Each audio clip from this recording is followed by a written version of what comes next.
All right, this is our 2021 Honda Ridgeline RTLE all-wheel drive. We're going to be doing a 45,000 mile service. So that's going to be an oil change, tire rotation, rear differential fluid change, cabin air filter, and engine air filter. So let's get started. All right, we're going to change this cabin air filter.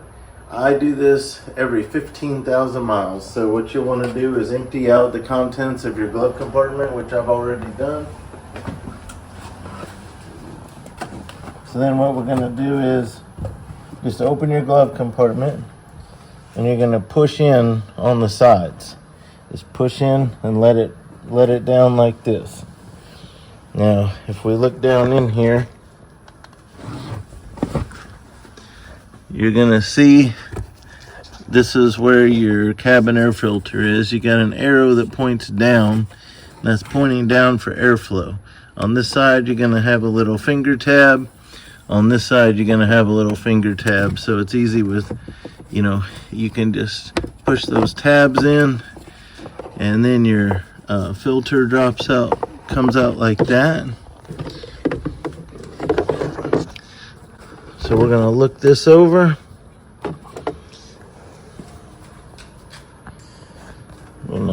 This one really doesn't look too bad. I had changed this when I bought the vehicle, I guess. And so our airflow is going down.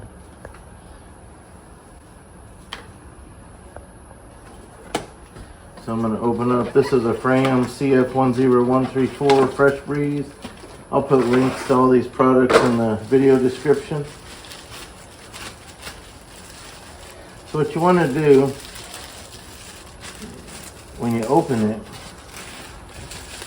is you look for the arrow. So airflow that way, okay? So my airflow is gonna be down. So we want to do the airflow down. We just want to set it in there like that. Just gonna pop it back in there and you're gonna hear it click just like that. So I want to grab the sides again like this and push in, and then that's done. So simple as that. You just change your cabin air filter. Probably save $40. So hope that's been helpful. All right, we're going to change this engine air filter. I do this every 15,000 miles. If you want to come up here, your engine air filter is inside this black box right here. You don't need any tools for this. There's no clips on this side. There's one clip here, one clip here, and there's one, if you can see it, right here. So there's 3 clips total. Watch what you do. You just grab it and like that. So that easy. So just find the one in the back. Now, this box does have some tabs on this side. We're not gonna be able to see while it's in place, but basically when we pull this up and out, there's like these fingers that go in these plastic tabs. So you'll just need to remember that when we put it back in, that those have to go in first. So watch, I'm gonna pull towards me a little bit just to get it freed up. And then our engine air filter is right here. You can tell it's really not that dirty, but it's been 15,000 miles and I'm gonna change it. It's not gonna be that dirty if you're not doing off-roading. So you always wanna look in this empty plastic box and clean out any debris. That's fairly clean. I see a little bug or something over here. I'll grab it. Just, grab any trash. You can use a vacuum if it's real bad, but usually it'll be clean unless you've been off-roading. So we look at our one we took out, which is this one. And then these look like they're symmetrical, like it wouldn't matter if you put it in this way or this way, but it does matter. So see on this side, you can see the filter. Then on this other side, you got that little black thing there that you don't have on this side. So it does matter the way it fits in there. So it's a good idea just to set it down in the orientation it came out and match your other one up with it. So this is a Purolator. I will put links in the video description on how you can purchase this filter. So I'm just going to drop it in like that. Just make sure it's in there right. This is a good shot of those tabs I was telling you about. They're right here. There's a tab here. See, we're going to get something in there. There's a hole here. And on this piece, there's fingers that stick out. So we're going to put these little fingers inside these holes right here.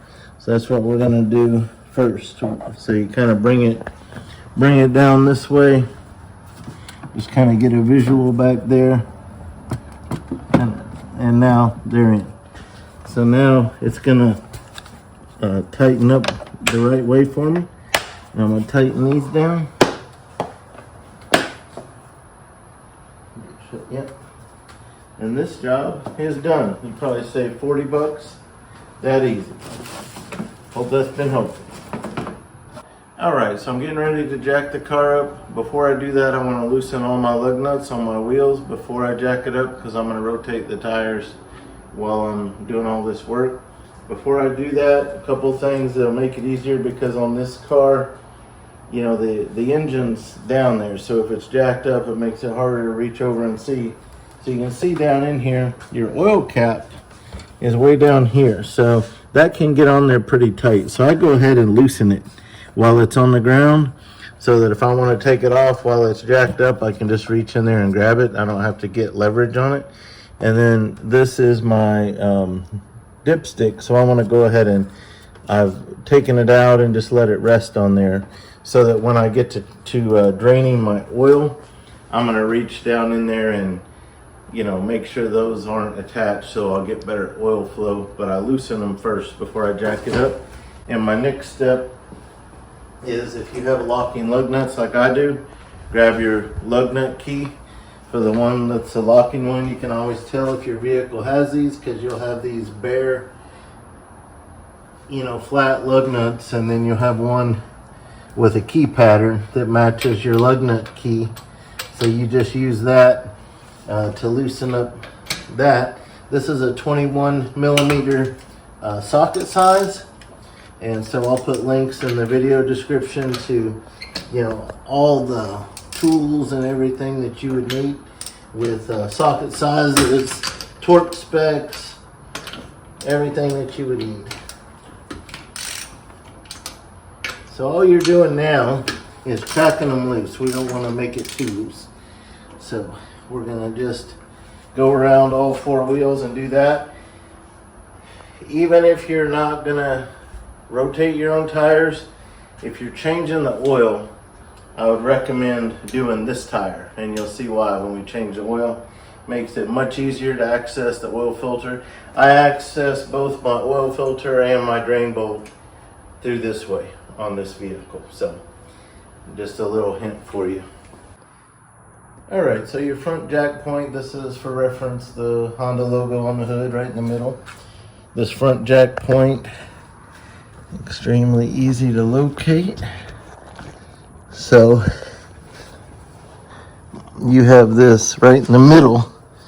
Right under here is this reinforced area, this metal reinforced area. So I'm putting my jack right on that. So we're gonna jack the front up first. So that's where we're gonna jack the front up.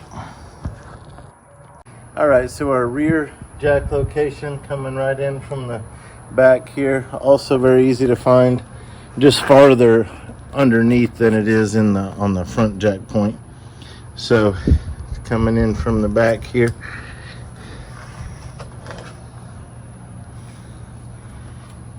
you can tell there's your wheels, and right in the middle, that's where the rear jack point is. So on these particular jack stands that I use, these Torin 3 tons that I'll put links in the description, I make notes when I do jobs so I don't have to figure things out every time. I get it to where 4 teeth are showing on the front jack where I have, 4 teeth showing right there. That's how high I jack it up. And on the back, it's 5 teeth. So I got 5 teeth showing on the back. And that works for me. And so what I do is I jack up the front, I jack up the back, I lower the jacks where all the weight is on the 4 jack stands. And then once all the weight is on the 4 jack stands, I jack the front and back floor jack back up again, just so they're touching the jack point. So that way I have a safety at all times. If I'm ever doing a job where the floor jack is in my way, then I go ahead and move the floor jack to some other point that would hold the car up. Even if it's not an official jack point, it's something that would save my life. If a floor jack would fail, it would be in a spot that would hold the car up for me to get out of there. So never trust your life to one thing. So now that we have the car on all the jack stands, now we're gonna take this wheel off, which will access the oil. We're doing a tire rotation, so we're gonna take the front wheels, rotate them to the back on the same side, take the back wheels and rotate them to the front on the opposite side. That is the Honda tire rotation for this vehicle. All right, now that the car is up on the jack stands, we're gonna remove this wheel. I just leave all my lug nuts in the pile so that they'd be out of the way when I move the wheels around and just be waiting on me to put back on.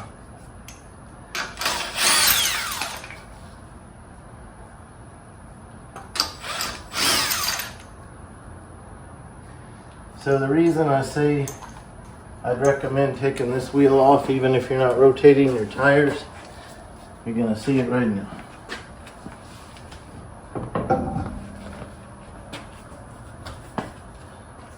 So one thing I do when I take the tires off for a rotation is I just inspect the tires. So tread is in great shape. No need to get a tread depth tool. That is really good tread. I think these have 15,000 miles on them as well. Pretty sure, because when I bought the car, they looked new. And I've had it for 15,000 miles, about. And I look at the inside, make sure there's no bubbling. So they look great. So these rotate front to back, same side. So I'm gonna go ahead and I'm just gonna set it down right here right now because I'm not gonna do the tire rotation right now. So I'm gonna show you why it's good to take that off even if you're not doing a tire rotation. So if you look in here, this is our oil filter, okay? The only challenge with the oil change on this vehicle is that this support bar is right under your filter. So I'm going to show you how I deal with that. A bunch of other people have their own ideas. I've tried putting cups on there and little things to catch oil. There's just not enough room to get it in and out of there. So I have my own way I've developed that I'm satisfied with. And then from the ground will get you a better shot. Let me just show you now where the oil drain plug is located. So coming up under your wheel here, you can still see that blue oil filter for reference on where we're at. You can see this support bar. And then down here, there's your oil drain bolt right there. So that's our oil drain bolt. That's our 17 millimeter socket right there. So we're gonna change our oil.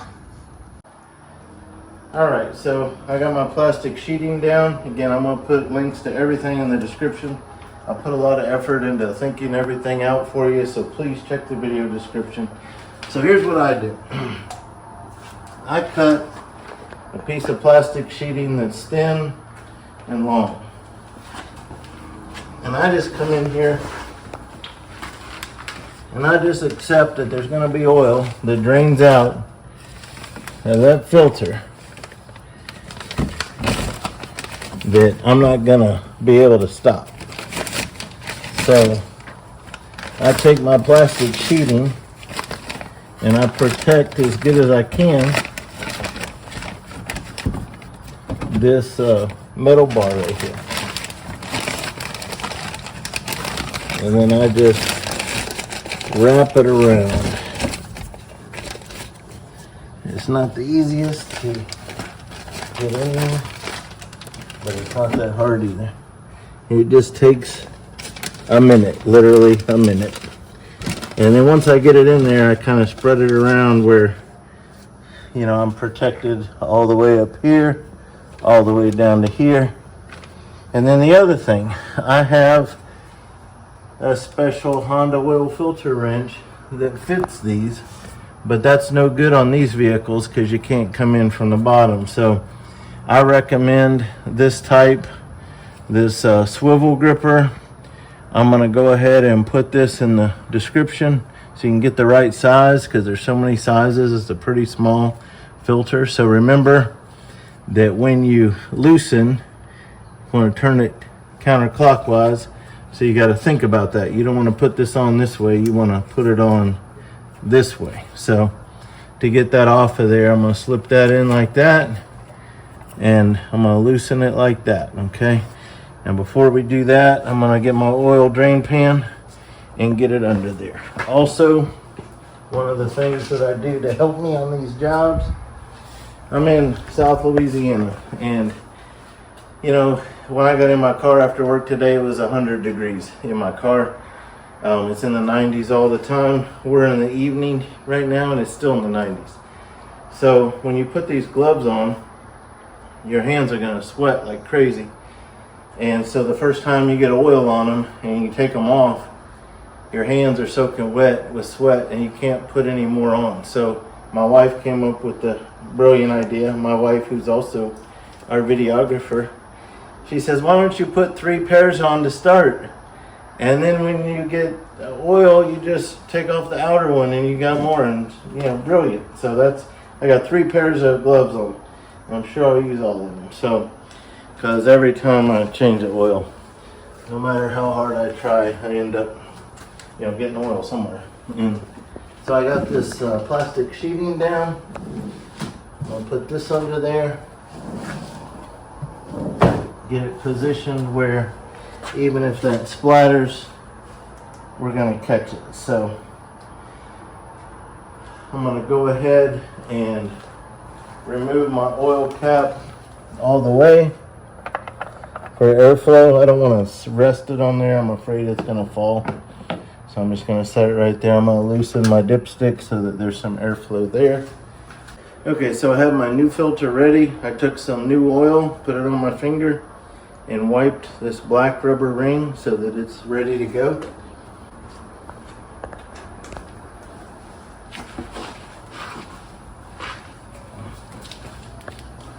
So what I'm going to do is, it's going to break this free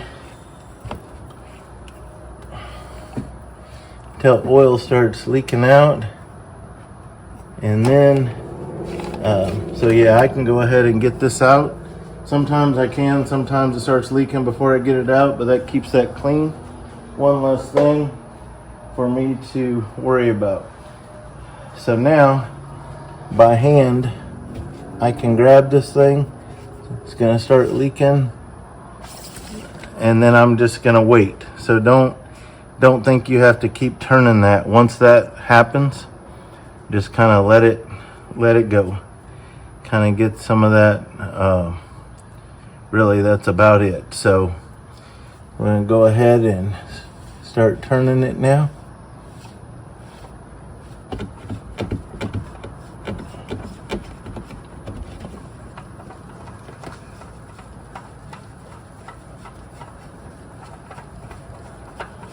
Okay, so there it broke free. I'm still over my pan. I'm going to turn it upside down.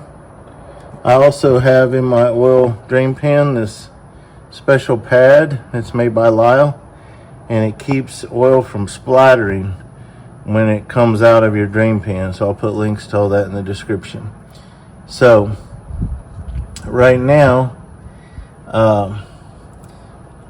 I'll look under there and see that my base is clean, that it has no rubber ring left over from this, but I'm also going to visually check my old filter.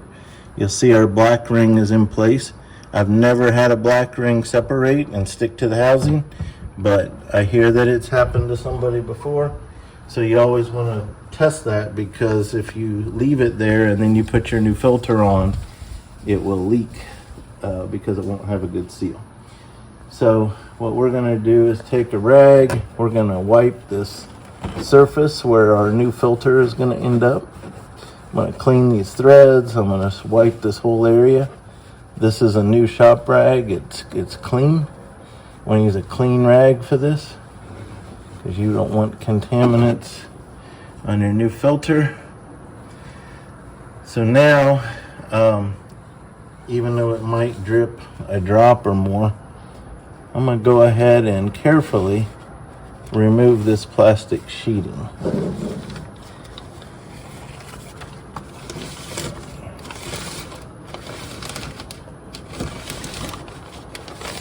Okay, so you can tell that our bar is clean. So that works for me. That's the method that I have chosen to go with because it's worked for me. So I'm going to grab our new filter right now so that I don't have to worry about more drips coming from that area.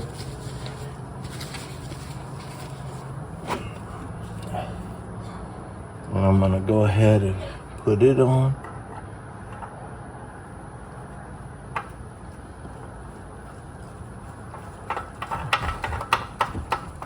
So on these, you just want them hand tightened.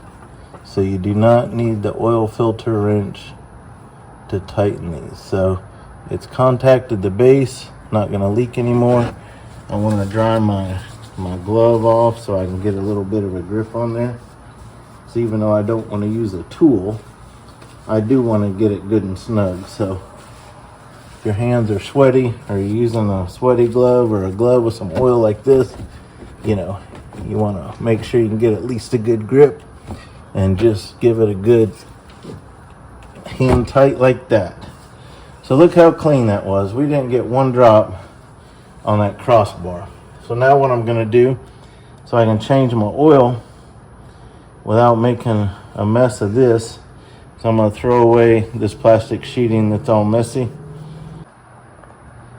Okay, so we got rid of our nasty tarp, and then I use this to take it to the recycle because they want your filter separated from the oil. So after I've let it sit for a little bit, I go ahead and just turn it up like that. So drop it in there, and then I'll take this to recycle.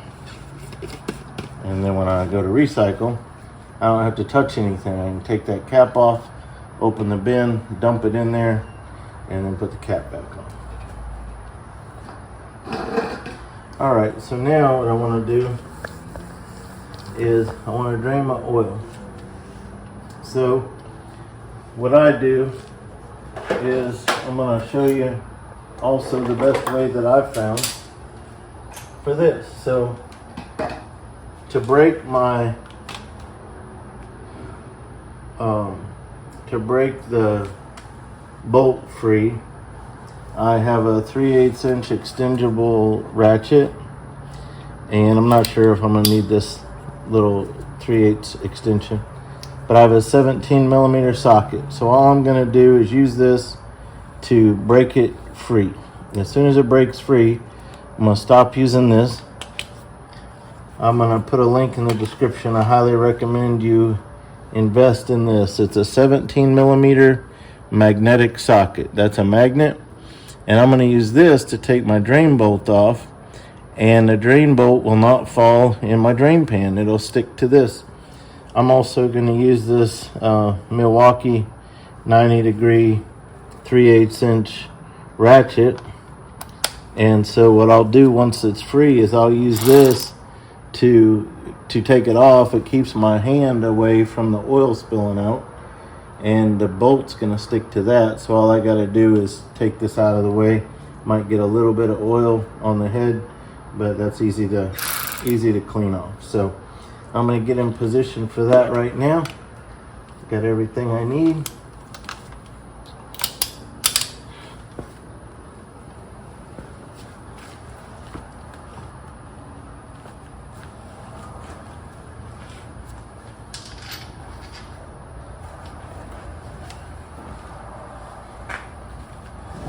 So you want to always anticipate on these drain bolts that face this way.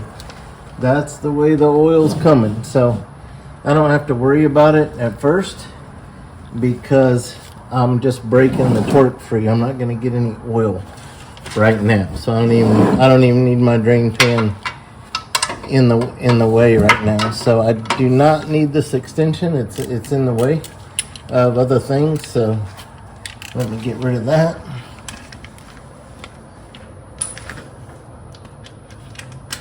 So just a 3/8 inch with 17 millimeter socket. That's all I have on there.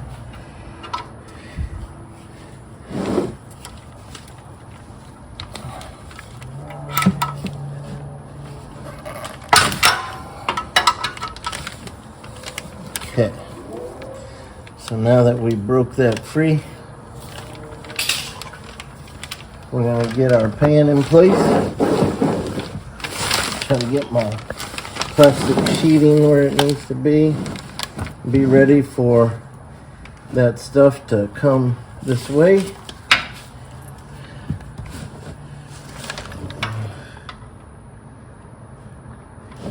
Take a minute to get my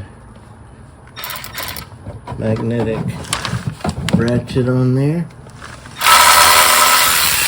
And there we go. So it keeps my hand out of the way, and it hangs on to the bolt. So then, because I get some oil on the head of the ratchet, I just let it hang over the drain pan. I grab my rag, and then I just kind of wrap it up. And then while that oil's draining, I can kind of clean up this right here, which I still like to have over the plastic sheeting. I'm going to wipe this really good. I find this ratchet is really nice to use once you break things free. Alright, so this is the standard Honda drain bolt, 17 millimeter. And then this crush washer that's on the bolt, you want to always make sure that comes off and that it's not stuck, or you'll have a leak when you put your new one on. So you always want to confirm that this crush washer came off. So you want to get that off of there. If you can't get one of these off very easily, that means it was over torqued by the previous person that put it on. So they should come off fairly easy. Just want to clean this bolt real well. And then we want to make sure that our pan gets moved back so that we don't miss anything. All right.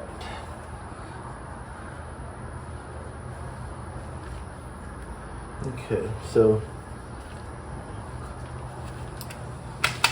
clean this up. This magnetic socket gets a little oily, obviously. Not going to hurt it. You just don't want to leave it like that.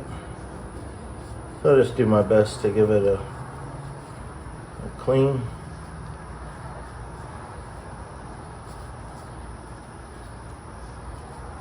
And this has really come in handy. It works on all Hondas, and I've found that it works on Hyundai Kia products as well. This 17 millimeter is a pretty standard oil drain bolt socket, so I'll put a link to that in the description.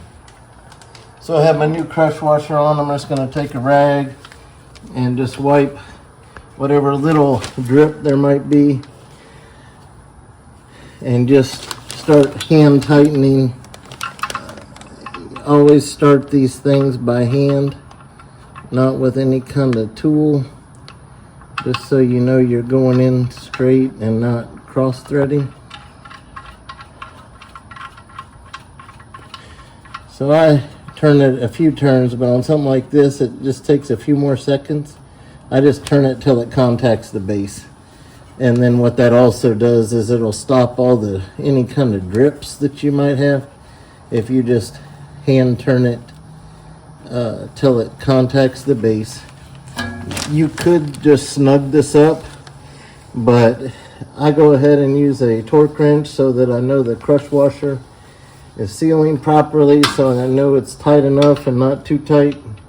So to me it's worth investing in, you know, the proper tools to do a job like this, because if you're going to care for your own vehicles, you want to do it right. Okay, so that's not much. It already clicked. I mean, 30 foot-pounds is not a lot when you're using a long-handled torque wrench. So you do that and you're like, boy, that really isn't a lot. I can see why people over-tighten when they guess. Okay, so from the bottom here, the oil change is done. Obviously, we will want to add oil.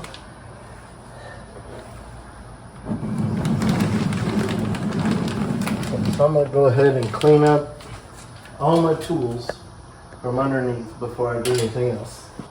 Alright, this green funnel I'm using, you can use any funnel, but as I showed you at the beginning where this oil cap is down in there, you do need a good funnel that reaches down in, and also I like one with a good wide top so you don't spill when you pour it. So this is on the expensive side, but see, instead of being a cheap plastic, it's high quality rubber and it's got a good handle on it, and the handle kind of catches in the right place so it's down in there.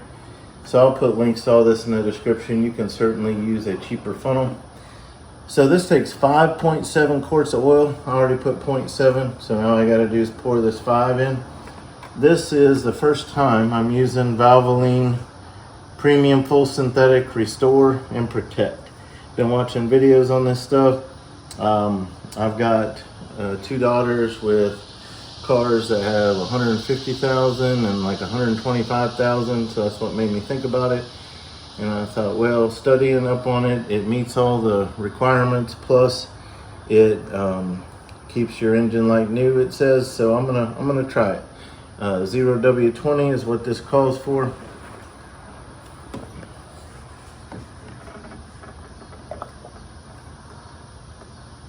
So I'll be pouring in this entire 5-quart jug.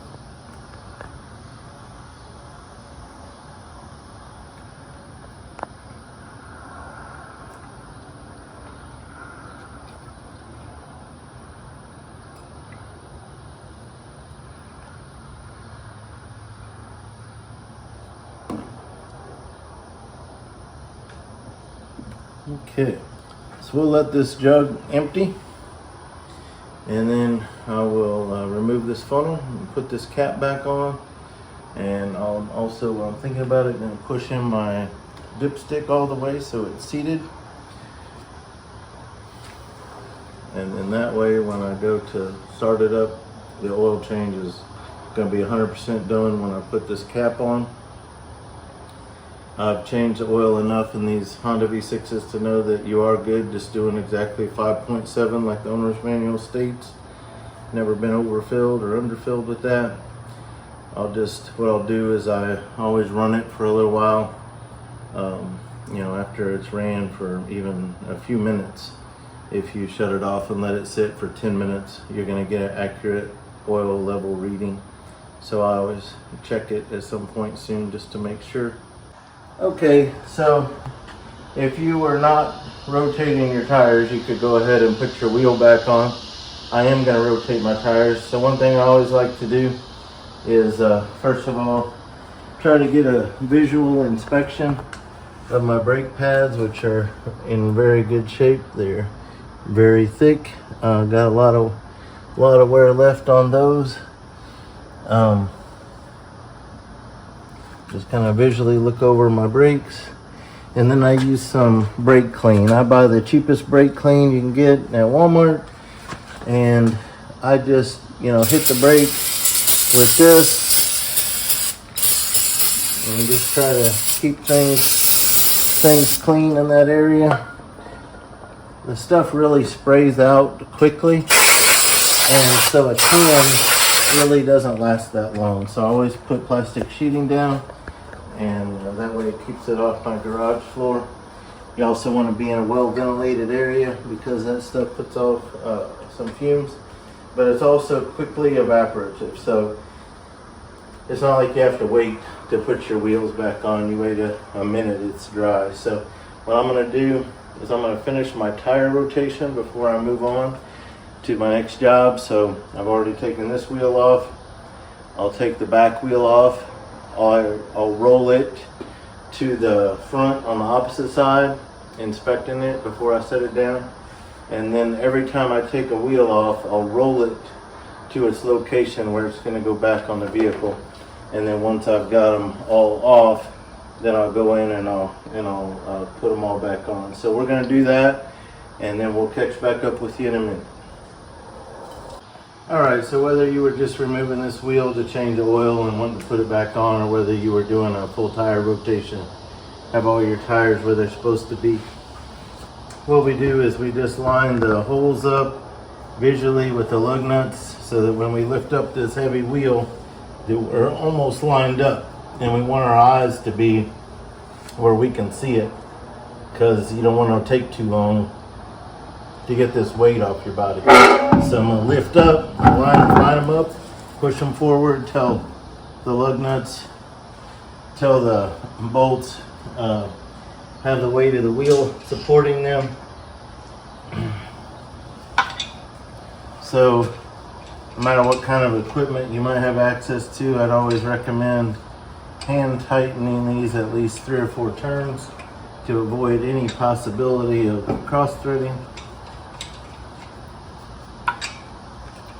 And then what I do, even though I have an impact gun, I don't use that to break them free on the ground. I just use it to loosen them once I've got it jacked up after they're broke free. And then while it's jacked up like this, I use it just to snug them up, but not to torque them down. So what I do, get my key on there, I make 2 rounds where I push the wheel towards the base, so it's already in contact with the base, and I just make contact. I skip every other one. Okay, so I'm still on my first round. Contact in the base.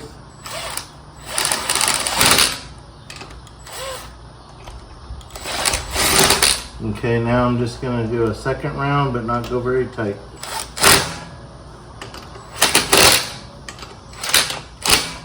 Just very lightly on this second round. And that's going to have them very close to the torque spec. And it makes them solid enough where when I put the car down off the jack stands, it's not going to move any. And then I can get my torque wrench and come around and torque down all those bolts. So if you were just taking the one off to do the oil change, you'd be good to go until you get it on the ground. Then you need to torque it. For a tire rotation, you need to do all of them. So I'm going to finish that up now since I am doing a tire rotation. Alright, we're getting ready to change the rear differential fluid. I do this every 15,000 miles. So this is going to take Honda dual pump fluid 2. Get this at your Honda parts department. Get 2 quarts. The owner's manual will say 1.92 quarts. So you're not going to be able to measure 0.08 quarts. So just put in 2 quarts and you'll be good. So typically you always undo the fill bolt first, because if you do the drain bolt first and you drain all your fluid, and then for some reason you can't loosen your fill bolt, then you're stuck with a differential with no fluid and you're in trouble. If you try to get your fill bolt off first and you need help or whatever, you haven't heard anything. So always do the fill bolt first, get it loosened, then take off your drain bolt, drain your fluid. Then you're gonna replace your crush washer on your drain bolt, which is, I believe it's 18 millimeters on that crush washer. Gonna torque it down to 35 pound-feet. Then we'll take off our fill bolt that we've already broken free. We will fill it up with the 2 quarts, and then we'll replace our 20 millimeter crush washer on the fill bolt and torque it down to 35 pound-feet. Also, your drain bolt on this is gonna have a built-in magnet, and I'll show you that when we get to that step. That's where your metal shavings will stick to. So you're gonna wanna wipe that clean. So I recommend doing this every 15,000 miles, at least up to 60,000 miles. If at 60,000 miles, you're not seeing hardly any at all metal shavings on your magnet and your fluid's clean, it could probably go on a 30,000 mile interval with your transmission fluid and your transfer assembly fluid, but I keep it at 15,000 to 60,000 miles, and then kind of wait and see after that, depending on what I think. So we're gonna go ahead and show you all that, but it's dark now. I've got lights, so I'll be able to video, but I just wanted to explain it first while I can show you everything. So there is no socket to loosen for these fill bolt and drain bolt. It just is a square that fits your 3/8 inch socket. So whatever ratchet you have, a 3/8 inch ratchet, that square attachment, that's what you put in there. So I have a few options. I have a 3/8 inch extendable ratchet so I can get a little torque. I have a 3/8 inch breaker bar so I can get, whatever angle I need. If I need more torque, I have a pipe I can stick on the end of this and get more torque. I also I put these real gloves on top of my latex gloves so they have padded knuckles and back, because sometimes it's difficult to get these bolts broke free. So anyway, I will be using the gloves because of that reason.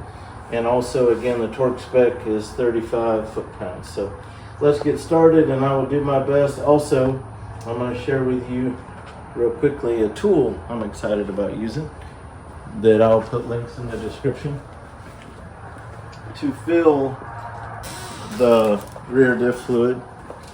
This is a Mighty Vac 1.5 liter fluid dispenser, and so I'm going to be able to use this to put these in two, just 2 fill-ups. So this is good because I used to use the small Mighty Vac, and I think it took me 12 times to get 2 quarts in there. So now that I have the big one, I can do it in 2. And when I do the transfer assembly fluid in the front on my V6 Hondas, I can do it in 1 because they only take a 1/2 quart. So I'm excited to try this out for the first time. So let's get started. Okay, so I forgot to mention, you also want a 3/8 inch socket extension for this, and I'll show you why when I get under there.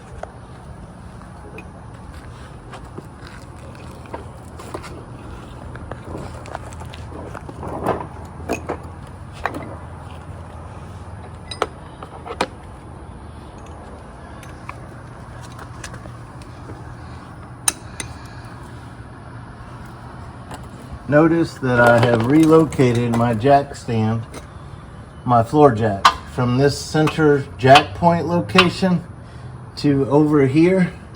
And I grabbed another floor jack and put it over here. I would never jack from these locations. They are not jack points. They're there to help save my life if I have a jack stand failure. I can't leave it here because that's right where I'm working. So that's what I do. You might want to find a better location, but that's what I use. So now I'm gonna have to grab the camera for my wife to show you what I'm doing here.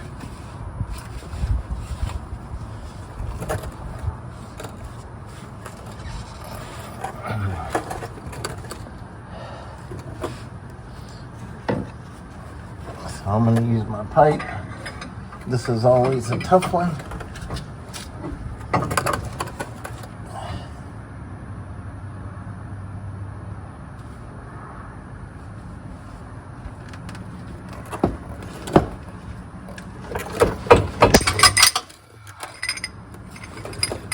Always a bear. Always a bear to get that one. So I recommend having a breaker bar with a pipe for that one. Because it is something.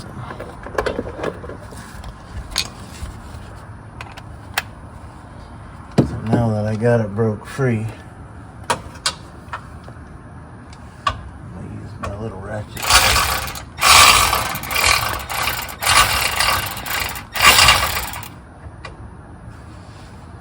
Breaking that one free is always fun.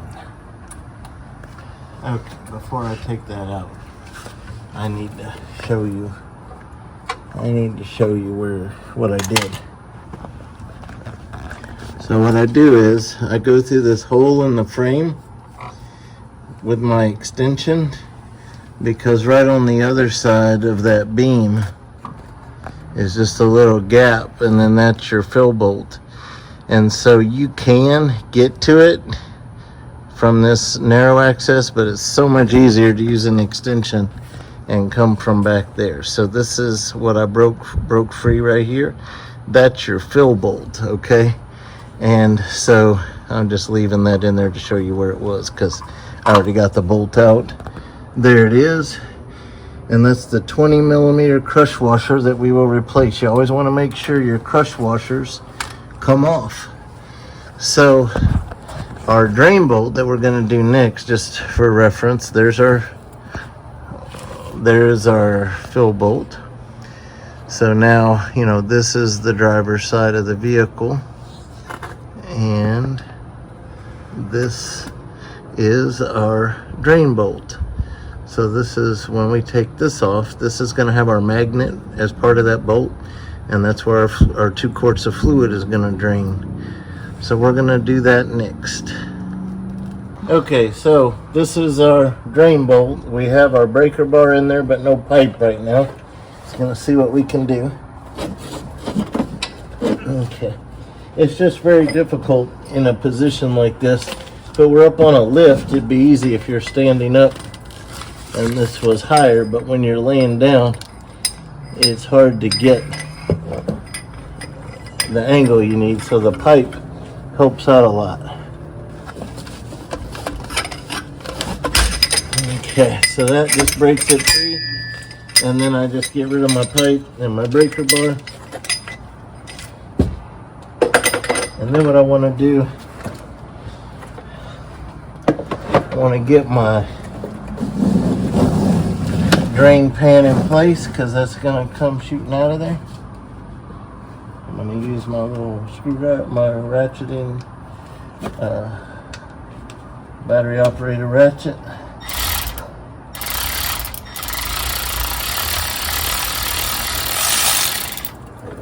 There it is. Okay. And that's draining. Wipe the oil off of this extension. Make sure I slide my pan back as it's dripping straight down now.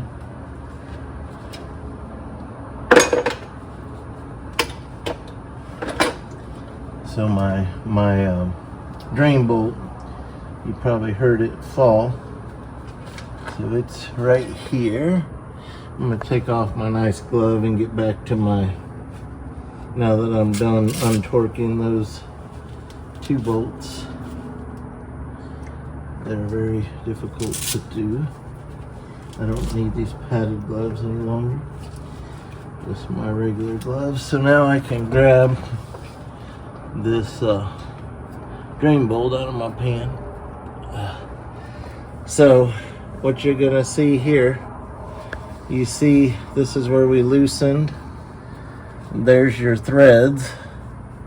There's our crush washer. So our crush washer made it off successfully. And what you're looking at there is a magnet right here. And when I wipe it with this rag, you will see some metal, but I can tell you right now, after 15,000 miles, that is an extremely clean magnet. And that fluid also looks pretty clean. So look at how little metal that is. You should see what these look like after the first change. They drastically improve every time you change it. So the first change at 15,000 will be pretty dirty because there's some break-in period. That is almost nothing. The little different coloring there is little bits of metal from gears and things breaking in, but it's almost nothing.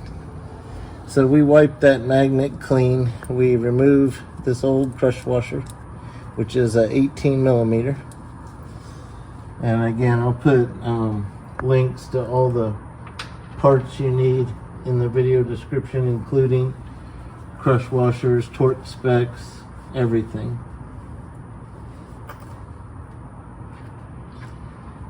So after years of doing this on various Hondas, and I've been very careful to always follow the torque specs, it is unbelievable how when you put it on at 35 foot-pounds, how much torque it takes. It's just ridiculous to get these off, because the oil change bolt, the oil drain bolt, is 30 foot-pounds, and it's easy. So starting right now, I'm gonna switch this to 30 because I'm gonna hurt myself trying to get those bolts off from under here. And so I'm gonna actually put these back to 30, but I want you to know the spec is 35 foot-pounds. So you can do what you want, and I will do what I want. I'm gonna try it at 30 because, man, it is so difficult to get those off. All right, so you can tell that is barely dripping now. So I'm gonna wipe that clean. I'm gonna wipe that surface clean.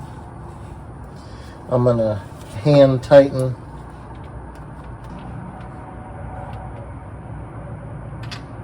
we have a brand new crush washer.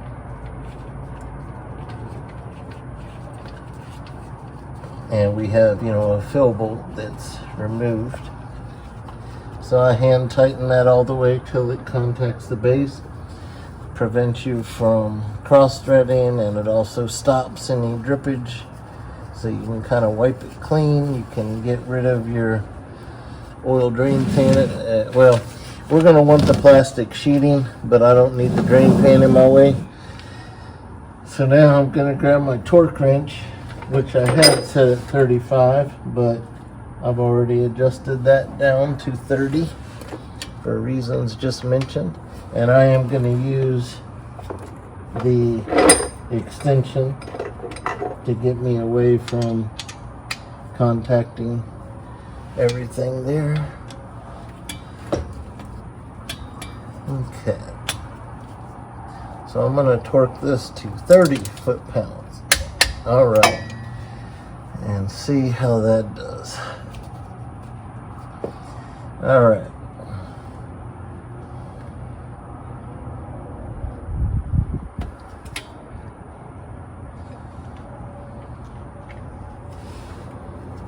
I'm gonna experiment. I'm gonna do like 32. Let's see what that'll do.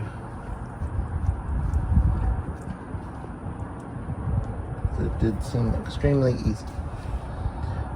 I'm gonna go to 32 instead of 35.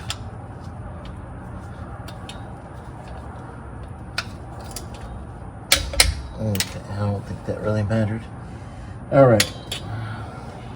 So now we're gonna get our 2 quarts and our Mighty Vac. And I'm gonna go ahead and use this same access hole in the frame as I used to get that out. I'm gonna put the tube through this access hole into the fill, and I'm gonna put in 2 quarts of fluid. Okay, so we poured the 2 quarts into this pitcher instead of trying to work out of the quart bottle where I couldn't see. And so now I'm just pulling up the syringe. Okay, so this has a turn right here. This turns, so it's open now, which means that I can draw fluid up, but it also means that if I stop, it's going to let it back out.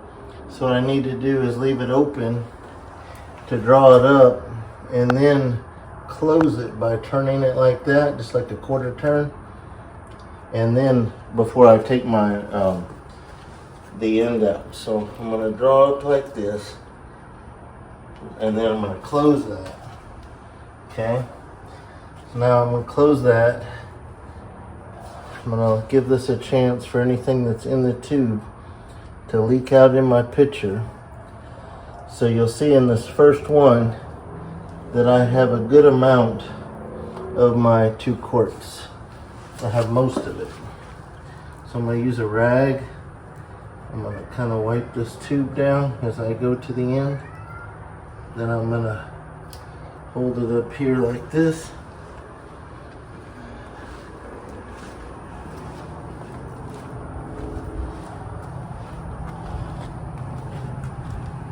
What this allows me to do is only get under here twice.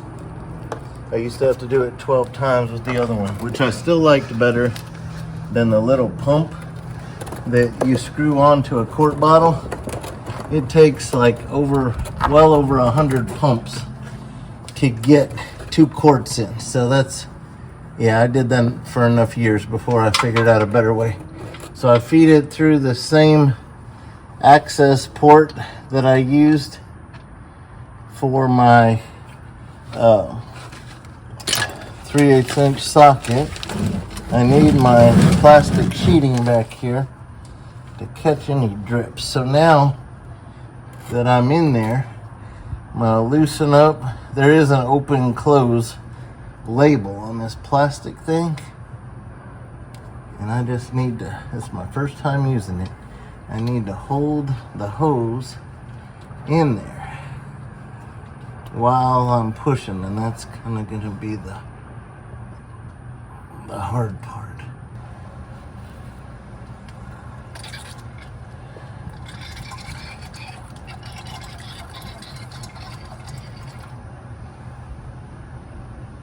Okay, so at this point I haven't spilled any.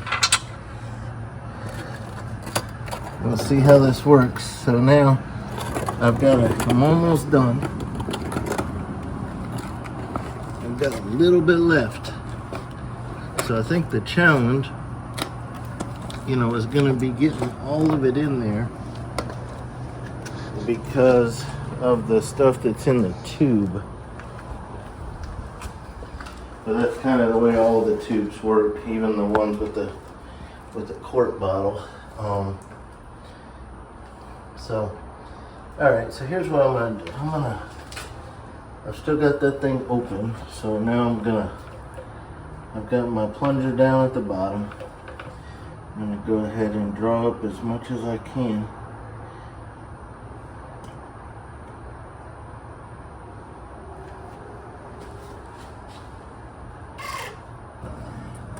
Okay, so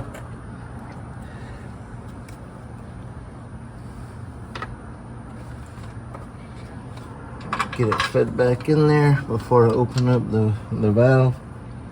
I'm going to open it, and then I'm going to start pushing the plunger.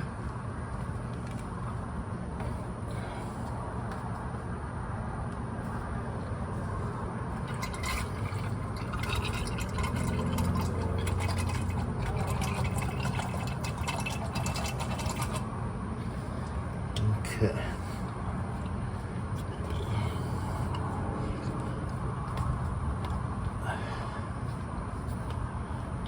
Okay.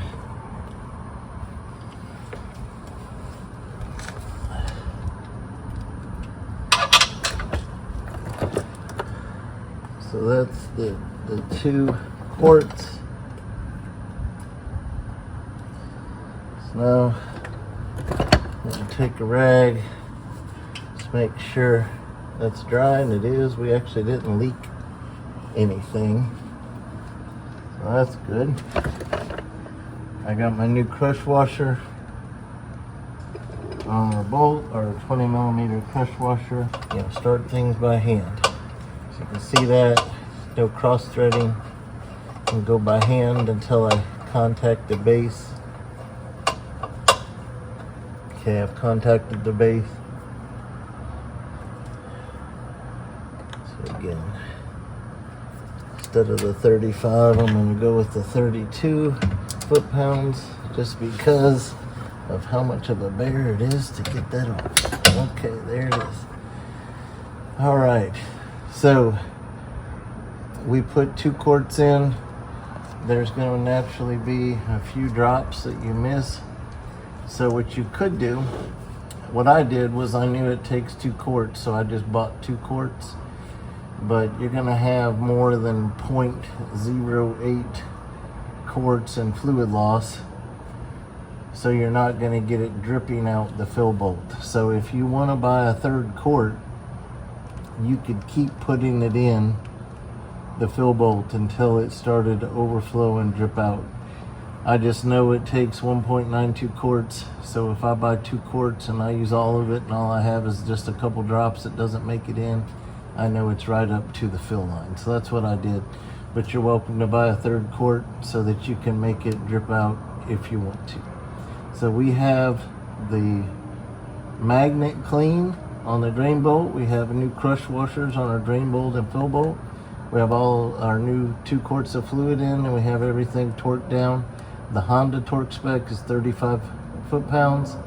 I did these to 32 this time because of how difficult they are to get off. So that's the end of the differential fluid. I hope that's been helpful. I'll put links in the video description to all the parts I used, like this mighty vac and other things. Hope that's been helpful. Alright, so now that we have everything done, we're going to set the vehicle back down on the ground. So we've still got all 4 jack stands. I put the rear jack, floor jack, back in its proper position after I finished changing the rear differential fluid. And so we're right back the way it was. So now I'm going to put the back down first and then get the front down. Now that our vehicle's back on the ground, now we're going to go around and torque all the lug nuts to 94 pound-feet.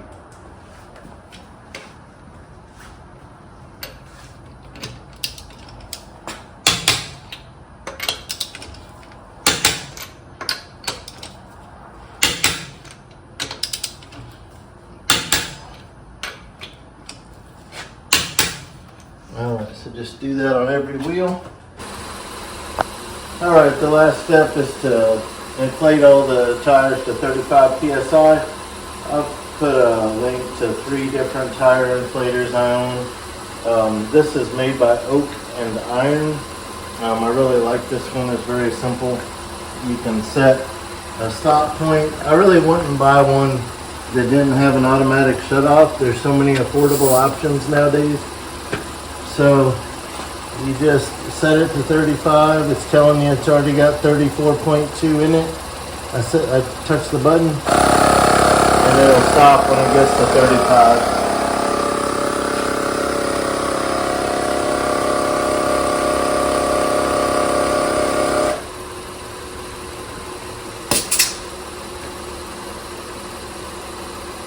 Alright, our tire rotation is done.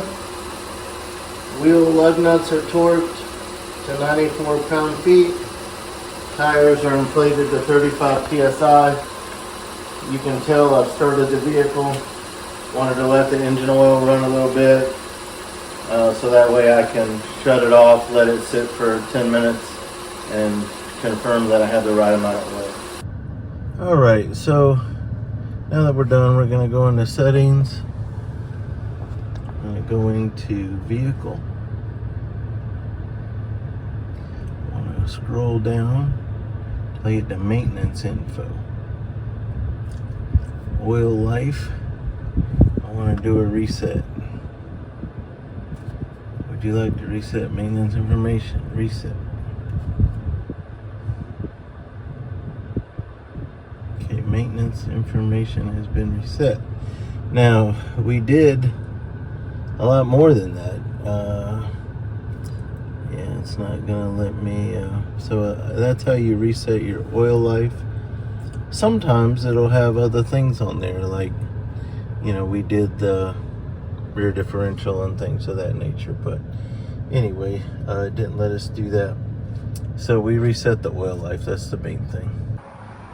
All right, so we've done everything now. We jacked the car up, we changed the oil, rotated the tires, changed the cabin air filter, the engine air filter, the rear differential fluid, reset our oil reset minder. So now we ran the engine for about 10 minutes. And so now we're gonna let it sit for 10 minutes. Then I'm gonna check the dipstick and make sure that the oil is right at the full mark. If it needs any adjustment, I'll add what it takes to get that perfect. And but usually when I put 5.7 quarts in these, it's right on the money, so I usually don't have to do anything, but I just check it to make sure. So hope that's been helpful. Thank you for watching.